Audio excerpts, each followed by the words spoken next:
రాజకీయాల్లోకి వచ్చే నాయకులకు మాజీ గవర్నర్ కొణిజేటి రోషయ్య ఆదర్శమన్నారు స్పీకర్ గడ్డం ప్రసాద్ కుమార్. దేశంలోనే ఆర్థిక మంత్రి హోదాలో అత్యధికంగా 16 సార్లు బడ్జెట్ ప్రవేశపెట్టిన ఘనత రోషయ్యకు దక్కుతుందన్నారు. కింది స్థాయి నాయకులు బలం లేకపోయినా రాజకీయంగా ఎదిగేందుకు ఆయన నిదర్శనమన్నారు లీడర్స్. రవీంద్ర భారత్లో తెలంగాణ భాషా సాంస్కృతిక శాఖ మెమోరియల్ ట్రస్ట్ ఆధ్వర్యంలో కొణిజేటి రోషయ్య 4వ వర్ధంతి సభ జరిగింది. పార్టీలకు అతీతంగా తరలివచ్చి నివాళులర్పించారు నేతలు.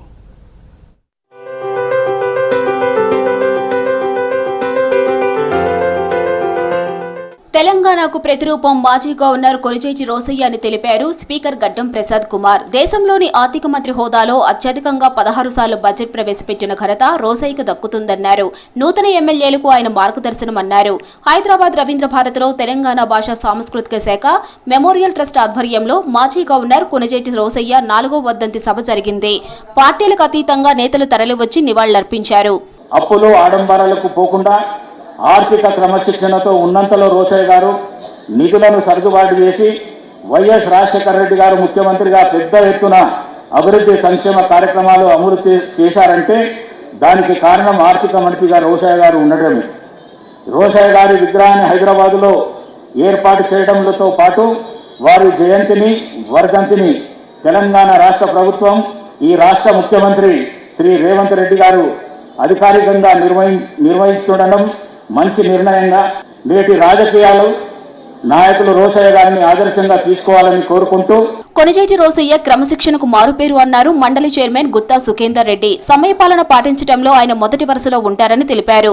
భవిష్యత్ తరాల నేతలకు రోషయ్య మార్గదర్శకమని చెప్పారు. రోషయ్య జయంతి వర్ధంతి రాష్ట్ర ప్రభుత్వం అధికారికంగా నిర్వహించడం సంతోషకరమన్నారు గుత్తా సుఖేందర్ రెడ్డి. రోషయ్య గారి నుంచి నేర్చుకోవాల్సిన భవిష్యత్ తరాలకు సంబంధించి రాజకీయాల్లో ఉన్నటువంటి ప్రతి ఒక్కరికి కూడా వారికి ఒక మార్గదర్శకులుగా మనకు ఉన్నారనేటువంటి విషయం ప్రాంతం ఏదైనా ఎక్కడైనా సరే రాజకీయాల్లో అలాంటి మహానాయకుల యొక్క తీరును మనం అందరం కూడా ఆచరించాల్సినటువంటి అవసరం ఉందని చెప్పి నేను ఈ సందర్భంగా మనవి చేస్తూ ఉన్నాను. రోషయ్య గారి యొక్క ప్రసంగాలు అటు శాసన మండలి సభ్యులుగా, శాసనసభలో వారి ఆర్థిక మంత్రిగా, ముఖ్యమంత్రిగా, శాసన మండలిలో ప్రతిపక్ష నాయకుడిగా వారి యొక్క ప్రసంగాలు ఎప్పటికి కూడా ఎవరు మర్చిపోలేనటువంటివి. వాటి భవిష్యత్ తరాలు నేర్చుకోవాల్సినటువంటి అవసరం ఉందని చెప్పి నేను ఈ సందర్భంగా మనవి చేస్తూ కీర్తిశేషులు కొణిజేటి రోషయ్య గారి వర్ధంతి సందర్భంగా వారికి ఘనమైనటువంటి నివాళులు అర్పిస్తూ సెలవు తీసుకుంటా ఉన్నాను. మాటల్లోనూ తన తీరులోనూ వ్యక్తిత్వం పెద్దరికాన్ని ఈ తరానికి ఇచ్చిన గొప్ప వ్యక్తి రోషయ్య అని తెలిపారు మంత్రి పొన్నం ప్రభాకర్. కింది స్థాయి నాయకులు బలం లేకపోయినా రాజకీయంగా ఎదిగేందుకు రోషయ్య ప్రత్యక్ష నిదర్శనమన్నారు పొన్నం.